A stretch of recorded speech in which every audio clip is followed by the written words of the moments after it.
அதாவது இந்த ஒரு துணைங்கிறது வந்து ஒரு ஆணுக்கு பெண்ணுக்கு ஆண் காதல் துணை என்பது 16 வயசுலேயே அந்த காதல்லாம் வந்து காதல் உணர்வு அதெல்லாம் மேலோங்க ஆரம்பிக்குது.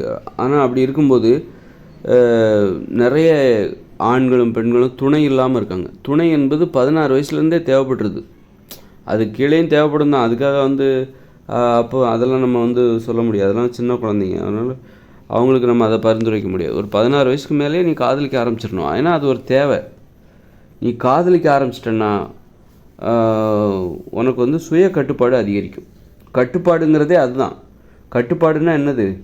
ஒரு காதல் என்பது ஒரு கட்டுப்பாடு சுய கட்டுப்பாடே அதிகம். எப்படின்னா ஒரு பெண் வந்து உன்னை கட்டுப்படுத்துவா. நீ பெண்ணுக்காக கட்டுப்படணும். அவளிடம் நீ கட்டுப்பட வேண்டும். அவள் உன்னை கட்டுப்படுத்துவாள். அவளுக்கு நீ உண்மையாக இருக்கணும். அப்போ தான் அவள் உன்னை கட்டுப்படுத்துவா. அப்போ இந்த மாதிரி ஒரு சுய கட்டுப்பாட்டை வந்து காதல் வந்து கற்பிக்கிறது.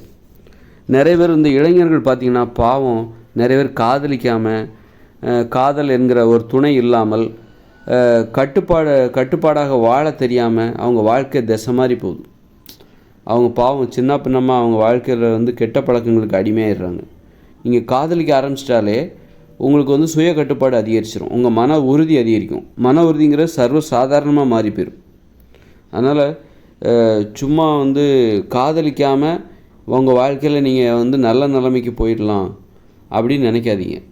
காதல் வந்து நீங்கள் கஷ்டப்பட்டு அடைகிற ஒரு விஷயத்த சாதாரணமாக உங்களுக்கு கொடுத்துரும். அதான் புத்திசாலித்தனம். காதல்ங்கிறது என்னென்னா புத்திசாலித்தனம்.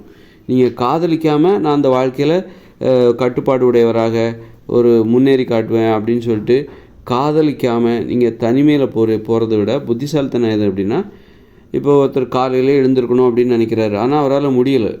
ஆனால் போராடுறாரு, முயன்று பார்க்குறாரு, திரும்ப தோல்வி அடைகிறாரு. அவரால் காலையில் எழுந்திருக்கவே முடியல. அப்புறம் ஒரு 100 நாளைக்கு கண்டினியூஸாக நான் அதிகாலையில் 5 மணிக்கு எழுந்திருக்க போகிறேன் அப்படின்னு சொல்லிட்டு முடிவு பண்ணிவிட்டு அந்த மாதிரி கூட முயற்சி பண்ணுறாரு. ஆனால் அவரால் வந்து அப்புறம் பார்த்திங்கன்னா திரும்பவும் அவருக்கு பழைய மாதிரி சோம்பேறியாகி விடிகிற வரைக்கும் தூங்கிட்டு இருக்கிறாரு. அப்போ அவரால் வந்து காலையில் எப்படி எழுந்திருக்கிறது முடியவே இல்லை. அப்போ தான் அவர் என்ன ஆகுறன்னா, அவருக்கு ஒரு காதல் வருது. காதலிக்க ஆரம்பிக்கிறார். அந்த காதல்னால் அதை அப்போ என்ன ஆகுது அவருடைய வாழ்க்கையில்? இப்போல்லாம் அவர் வந்து 4:30க்கே எழுந்திருக்கிறார். அவர் ஒன்றும் முடிவு பண்ணவே இல்லை நாளை காலையில் எத்தனை மணிக்கு எழுந்திருக்கணும் அப்படின்னு முடிவு பண்ணவே இல்லை. ஆனால் 4:30க்கு எந்திரிக்கிறார். அந்த அலாரம் அவருக்கு தேவையில்லை. அவர் காலையிலே எந்திரிச்சிடுறாரு, 4:30க்கே எந்திரிச்சிடுறாரு. அந்த உயிர் கடிகாரம் வேலை செய்ய ஆரம்பித்து விடுகிறது. உயிரியல் கடிகாரம்னு ஒன்று நம்ம மூளையிலேயே எங்கே இருக்குது அப்படின்னு சொல்லுவாங்கள்ல, காலையிலே எழுந்திருக்கிறது. அது வந்து அதை எப்படி வேலை செய்ய வைக்கிறது அப்படின்னா, நீ காதலிக்க ஆரம்பிச்சிரு. காதல் என்பது ஒரு புத்திசாலித்தனம். நீ போய்ட்டு புத்தகத்தை படிச்சுக்கிட்டு அறிவுரைகளை கேட்டுக்கிட்டு உன் வாழ்க்கையை மேம்படுத்துகிறதுக்காக நீ போராடிக்கிட்டு இருக்க. வாழ்வதற்கு போராடிக்கிட்டு இருக்க. அதிகாலையில் எழுந்திருக்கிறதுக்கு போராடிக்கிட்டு இருக்க. கட்டுப்பாடாக வாழ்வதற்கு, உணவில் கட்டுப்பாடாக இருப்பதற்கு நீ போராடிக்கிட்டு இருக்க. போராடி தான் நம்ம முன்னேறணும் அப்படின்னு சொல்லி ரொம்ப சோர்ந்து போன நிலமையில். ஆனால் ஒரு புத்திசாலி என்ன பண்ணுவான்னா, ஒரு புத்திசாலியாக இருக்கிற ஒரு ஆணோ பெண்ணோ போய் காதலிக்க ஆரம்பிப்பாங்க. காதலிச்சிட்டா நீ கட்டுப்பாடு உனக்கு வந்துடும். என்ன ஆகுன்னா, காலையிலே எழுந்திருக்க ஆரம்பிச்சிருவேன். ஏன்னா காதல் இருந்தாலே ஒரு கட்டுப்பாடு தான். கட்டுப்பாடாக ஒருத்தருக்கு நீ உண்மையாக இருக்கிற, அதுதானே கட்டுப்பாடு. ஒரு பெண்ணிற்கோ ஆணிற்கோ நீ உண்மையாக இருக்கிற. அப்போ அந்த உண்மையாக இருக்கிற ஒரு பழக்கம் உனக்கு இயல்பாகவே உனக்கு ரொம்ப பிடிச்சிருக்கு. முதல்ல கட்டுப்பாடாக இருக்கிறதுக்கு நீ போராடின. இப்போ நீ என்னடான்னா, உண்மையாக இருக்கிறது இவ்வளோ இன்பமயமானதா? உன்னுடைய காதலிக்கு நீ உண்மையாக இருக்கும்போது உண்மையாக இருக்கிறதே உனக்கு ரொம்ப பிடிச்சிருக்கும், ரொம்ப ஜாலியாக இருக்கும். உன்னுடைய காதலனுக்கு நீ உண்மையாக இருக்கும்போது உண்மையாக இருக்கிறது இவ்வளோ சர்வசாதாரணமான விஷயமா? கட்டுப்பாடாக வாழ்வது இவ்வளோ இன்பமயமானதா அப்படின்னு உனக்கு அந்த கட்டுப்பாடு என்பது உனக்கு இன்பமாக மாறும். முதல்லலாம் நீ காதலிப்பதற்கு முன்பாக உன்னால் கட்டுப்பாடாக வாழவே முடியாது. கட்டுப்பாடாக வாழ்வது பெரும் போராட்டமாக இருந்துச்சு. அது ஏதோ பிரம்மாண்டமான ஒரு விஷயம் மாதிரி உனக்கு தோணுச்சு. ஆனால் அப்புறம் காதலிச்ச பிறகு என்ன ஆகுது அப்படின்னா, உனக்கு பிடிச்ச அந்த பெண்ணிற்காக நீ உண்மையாக இருக்க நீ பழகுற. அதுதான் கட்டுப்பாடு. அப்போ உனக்கு பிடிச்ச ஒரு ஆணுக்காக, உனது கணவனுக்காக, காதலனுக்காக நீ உண்மையாக இருக்கிற. அதுதான் கட்டுப்பாடு. கட்டுப்பாடாக இருக்கிறதுக்கு நீ ஆசைப்படுற. கட்டுப்பாடாக இருப்பதை தவிர உனக்கு நான் வேறு என்ன செய்ய முடியும், உனக்கு நான் உண்மையாக இருக்கிறத தவிர உனக்கு வேறு என்ன நான் செஞ்சிட முடியும், இதுதான் நான் செய்கிற உனக்கு தருகிற உயரிய ஒரு பரிசு அப்படின்னு சொல்லி உண்மையாக இருக்கிறது, கட்டுப்பாடாக வாழ்வது என்பது ரொம்ப எளிதாக மாறிவிடுகிறது. காதல் என்பது ஒரு புத்திசாலித்தனம். அதனால் வாழ்க்கையில் வந்து நீங்கள் முன்னேறணும் அப்படின்னா, வாழ்க்கையில் கட்டுப்பாடோடு வாழணும், ஒழுக்கமாக வாழணுன்னா, அதுக்காக போய் கட்டுப்பாடாக வாழணும், ஒழுக்கமாக வாழணுன்னு போய் முயற்சி பண்ணாமல் போய் காதலிக்க ஆரம்பிச்சிருங்க. உங்களுக்கு இப்படியெல்லாம் இருக்குதான்னா கூட தெரியாது. அந்த அளவுக்கு கட்டுப்பாடெல்லாம் உங்களை தேடி வரும், அந்த அளவுக்கு ஒழுக்கமெல்லாம் உங்களை சேரும். அதனால் மன உறுதி அதிகரிக்கும், சுய கட்டுப்பாடு அதிகம், உணவு கட்டுப்பாடு ரொம்ப எளிமையாக போகும். உணவு உங்களை பயமுறுத்தாது, தூக்கம் உங்களை பயமுறுத்தாது. தூக்கம்லாம் உங்களை பார்த்தா தெரிச்சு ஓடும். அதே நேரத்தில் தேவையான அளவு தூங்கிட்டு அதிகாலையில் எழுந்துருவீங்க. நீங்கள் காதலிக்க ஆரம்பிச்சிட்டிங்கன்னா வாழ்க்கையே ஜாலியாக மாறும், மகிழ்ச்சியாக ஆகிடுவீங்க. மகிழ்ச்சியாக இருந்துட்டிங்கன்னா நீங்கள் உணவுகளுக்கு அடிமையாக மாட்டீங்க, தூக்கத்துக்கு அடிமையாக மாட்டீங்க. தேவையான அளவு தான் சாப்பிடுவீங்க, தேவையான அளவு தான் தூங்குவீங்க. எல்லாமே தேவையறிந்து ரொம்ப சுதந்திரமாக வாழ்க்கையே எளிதாக அப்படி சுமையில்லாத இறகுகள் போல் பறக்க ஆரம்பிச்சிருவீங்க. அதனால் காதல் என்பது ஒரு புத்திசாலித்தனம். காதலிக்காத அத்தனை பேரும் முட்டாள்கள். அது ஒரு முட்டாள்தனம். காதலுக்கு எதிராக யோசிக்கிறவங்க, அது எதிராக யோசிக்கிறாங்க பாருங்கள், அந்த யோசனை என்பது தான் அதான் முட்டாள்தனம். எது முட்டாள்தனம்னு தெரியுமா? காதலுக்கு எதிராக யோசிக்கிறாங்க பாருங்கள், அந்த யோசனை தான் முட்டாள்தனம். காதலிக்காமல் இருக்காங்க பாருங்கள், அவங்க தான் முட்டாள்கள். காதலிக்கிறாங்க பாருங்கள், அவங்க தான் புத்திசாலிகள். எல்லா வயசுலேயும் காதல் வரும், எல்லா வயசுலேயும் காதல் நமக்கு தேவை. அது ஒரு தினசரி தேவை. கட்டுப்பாடு, ஒழுக்கம், இது தினசரி நமக்கு தேவை. உண்மையாக இருக்கிறது அது நமது தினசரி வாழ்க்கை தேவை. அப்படி இருக்கும்போது இந்த வயசில் அது தேவையில்லைப்பா, உண்மையாக இருக்கிறதுலாம் இந்த வயசில் தேவையில்லைப்பா அப்படின்னு சொல்ல முடியுமா? எல்லா வயசுலேயும் அது தேவை. எல்லா வயசுலேயும் இப்போ நம்ம உண்மையாக இருக்கணும். எல்லா வயசுலேயும் காதல் என்பது எல்லா வயசுலேயும் தேவை. அதனால் நீங்கள் உங்கள் வாழ்க்கையை எளிதாக மாற்றணுமா, ரொம்ப நாள் வாழணும்னு ஆசைப்படுறீங்களா? வாழ்க்கை எளிதாக மாறும்போது தான், நீங்கள் கட்டுப்பாடாக இருக்கிறது உங்களுக்கு எளிதாக இருக்கும்போது தான் நீங்கள் ரொம்ப நாள் வாழ முடியும். ரொம்ப நாள் வாழணும்னு நினச்சிங்கன்னா காதலிக்க ஆரம்பிங்க. காதல்னால் முதல்ல என்னன்னு தெரியணும், அதுவே பெரிய புத்திசாலித்தனம். புத்திசாலிகளால் மட்டும்தான் காதல்னால் என்னன்னு உங்களால் கண்டுபிடிக்க முடியும். அந்த அன்புன்னா என்ன, பாசம்னா என்ன அப்படிங்கிறது அப்போ தான் உணர முடியும். அதனால் காதல் என்பது ஒரு புத்திசாலித்தனம். காதல் என்பது ஒரு புத்திசாலித்தனம்.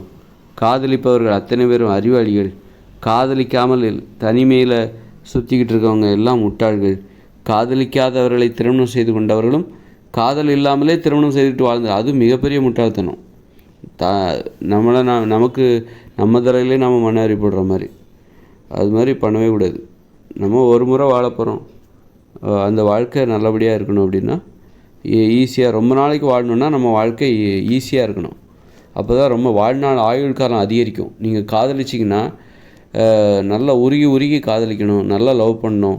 உங்கள் காதலியோ பார்த்தாலே உங்களுக்கு சந்தோஷமாக இருக்கணும். அப்படி இருந்துட்டாலே ரொம்ப நாள் உயிர் வாழ்வீங்க. அப்படி ஒரு துணை இல்லைன்னா உங்களால் ரொம்ப நாள் உயிர் வாழ்கிறதே கஷ்டம். மனித ஆயுள் குறைஞ்சி போனதுக்கே காதல் இல்லாமல் போனது தான், காதலுக்கு எதிராக இருந்ததுனால தான் மனித ஆயுள் குறைஞ்சி போனதுக்கே இதுதான் காரணம். உண்மையில் சொல்கிறேன், இதாங்க காரணம். அதாவது காதலுக்கு எதிராக இவனை செயல்பட்டான்னு பார்த்தீங்களா, அதனால தான் மனித ஆயுள் குறைஞ்சி போச்சு. நீ பாதி வருஷம் உயிர் வாழ்ந்தால் போதும் அப்படின்னு சொல்லி போய் சேரு அப்படின்னு சொல்லி, ஏன்னா முடியாது. அப்போ காதல்னு ஒன்று வந்துட்டா ரொம்ப நாள் உயிர் வாழலாம். உனக்கு ஒரு காதலி இல்லை, உனக்கு ஒரு காதலன் இல்லைன்னா வாழ்க்கை என்னடா வாழ்க்கை, நீ என்னைக்கு சாவலாம் அப்படின்னு தான் தோணும். அதனால் உனக்கு ஒரு நல்ல காதலி கிடச்சாச்சுன்னா, உனக்கு ஒரு நல்ல காதலன் கிடச்சாச்சுன்னா அவங்கள நல்லா பார்த்துக்கோங்க. உங்கள் உடம்பை பார்த்துக்கிற மாதிரி அவங்களையும் பார்த்துக்கோங்க. ஏன்னா அவ்வளோ ஈஸியாக காதலும் கிடைக்காது, காதலியும் கிடைக்க மாட்டாங்க, காதலனும் கிடைக்க மாட்டாங்க. அதனால் ஒரு உணவு கட்டுப்பாடு, உடற்பயிற்சி கட்டுப்பாடு இதெல்லாம் கடைபிடித்து உங்களையும் பார்த்துக்கணும். உங்களுடைய காதலன் அவங்களையும் நீங்கள் நல்லா பார்த்துக்கோங்க. பார்த்துக்கிட்டால் தான் நீங்கள் ரொம்ப நாளைக்கு உயிர் வாழ முடியும். காதலன் இல்லை, காதலி இல்லை அப்படின்னா, காதல் என்பது உங்கள் வாழ்க்கையில் இல்லைன்னா அது நடைபெணமாக வாழ்வதற்கு சமம் என்பது அது நான் சொல்லி புதிதாக தெரிந்து கொள்ள வேண்டிய அது ஒரு விஷயமாக நீங்கள் அதை புரிந்து கொள்ள வேண்டாம். காதல் வாழ்க, காதலை வாழ வைங்க, அப்போ தான் மனுஷங்க வாழ்வாங்க. காதலுக்கு தடை போடுறாங்க பாருங்கள் முட்டா பசங்க, அதனால தான் மனுஷங்க சீக்கிரமாக செத்து போயிட்டாங்க. சீக்கிரமாக 60 வயசில் 80 வயசில் எல்லாம் நோய் வந்து சாவறதுக்கு சாபம். காதலுக்கு தடை போட்டதுனால தான் அது. அதனால் வந்து ஒரு மகிழ்ச்சியான வாழ்க்கைக்கு தடை போட்டு காதல் இல்லாமலே வாழ்ந்துடலாம். ஆனால் வாழணுன்னு ரொம்ப நாள் வாழணுன்னு ஆசை, முடியலை பாருங்கள். நிறைய பேர் காதலுக்கு ஆண் பெண் உறவுக்கு தடைகள் போடுறது, ஒரு காதலிப்பதற்கு தடை, அது போட்டனால தான் இந்த மாதிரி மனுஷங்க இறந்து போயிட்டாங்க, சீக்கிரமாக இறந்து போயிட்டாங்க. தண்டனை இதெல்லாம். அதனால் காதல் வாழ்ந்தால்தான் மனுஷங்க வாழணும். ரொம்ப நாள் வாழ்கிறாங்கன்னா எதுக்குன்னா காதல் இருக்குப்பா, காதல் இருக்குது, நான் ரொம்ப நாள் வாழணும், நான் ஆசையாக இருக்குது. ரொம்ப நாள் வாழணுங்கிற ஆசை எப்போ வரும்னா நீ காதலிக்கணும், அப்போ தான். அதனால் எந்த வயசுலையும் அது உன்னுடைய உரிமை. 80 வயசு ஆயிடுச்சா, அப்போது உனக்கு துணை இல்லையா, அப்போவும் நீ காதலை தேடு. அப்போ அதுக்குள்ள அந்த அரசாங்கம் வந்து என்ன பண்ணணும், யாரும் தனியாக இருக்கக்கூடாது, வயசானா கூட பரவாயில்ல, தனியாகவே இருக்கக்கூடாது அப்படின்னு சட்டம் போடணும். கூச்சப்படுறாங்க. ஏன்னா இதெல்லாம் தனித்து ஒரு முயற்சி எடுக்கக்கூடிய ஒரு சட்டம் போட்டாச்சுன்னா அது மாதிரி 80 வயசில் நீ 80 வயசில் 70 வயசில் 90 வயசில் காதலிச்சுப்பார், அதான் அந்த தைரியம்.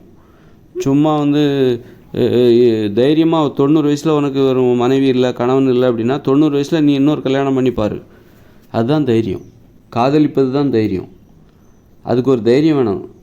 எல்லா வயசுலையும் நீ காதலிக்கணும் அப்படின்னா எல்லா வயசுலையும் உனக்கு ஒரு துணை வேணும், அதை உறுதிப்படுத்திக்கணும். உன் கூட இருக்க உன் மனைவியோ கணவனோ எந்த வயசுலையும் இறந்து போகலாம், அப்போ அடுத்த துணையை தேடணும். நான் உருகி பழைய மனைவியவே நினச்சிக்கிட்டு வாழ்ந்துக்கிட்டு அழுதுகிட்டு அது வந்து தேவையில்லை. அது தேவையில்லாமல் சரி இறந்தாங்க முடிஞ்சு போச்சு, அடுத்த ஒருத்தரை தேடி இன்னும் மகிழ்ச்சியாக வாழணும். இல்லைன்னா வாழ்க்கை நரகம்தான். மனுஷங்க இதை சொல்லியாச்சு, வாழ்நாள் ஆயுட்காலம் அதிகரிக்கணுமா, 100 வருஷத்துக்கு மேலே வாழணுன்னு ஆசைப்படுறீங்களா, காதலிக்க வேண்டும். ஆரோக்கியமாக வாழணுன்னு ஆசைப்படுறீங்களா, காதலிக்கணும். காதலிச்சாதான் ஆரோக்கியமாக வாழ்வீங்க. கட்டுப்பாடு என்பது வாழ்வதே எளிதாக இருக்கும், பறப்பது போல இருக்கும். இந்த வானத்தில் பறப்பது போல உங்கள் வாழ்க்கை மென்மையாக மாறிவிடும். காதல் வாழ்க.